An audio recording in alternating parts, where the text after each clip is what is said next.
In Ted 2, Seth MacFarlane's talking teddy bear is trying to prove that he's a person, not someone's property. Sure, that notion may sound absolutely ludicrous, but again, this is a movie about a stuffed animal that's come to life, so ludicrous can work.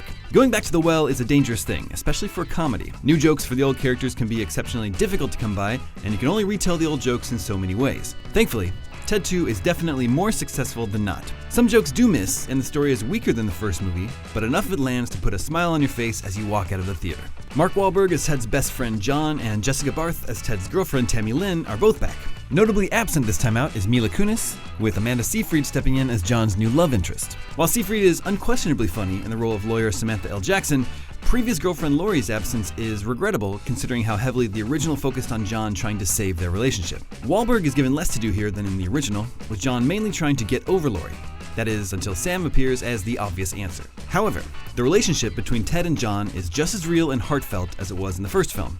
A climactic chase sequence succeeds not because it's terribly new or different, but because it has the unlikely pair at its core. The best moments of Ted 2, and to be fair, the worst as well, are its random asides that have little to do with the main thrust of the film. However, a road trip from Boston to New York is where things literally and figuratively slow down. The movie also suffers from making Ted's problems the main plot.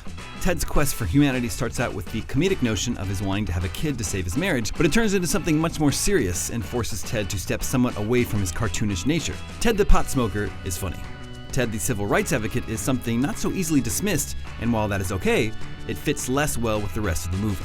It may not have as many laughs or as good a story to tell as the original, but Ted 2 isn't entirely empty either. The movie has enough jokes that land and enough emotion behind it all to make it an absolutely acceptable sequel to the 2012 hit. For more on Ted 2, stay tuned to IGN.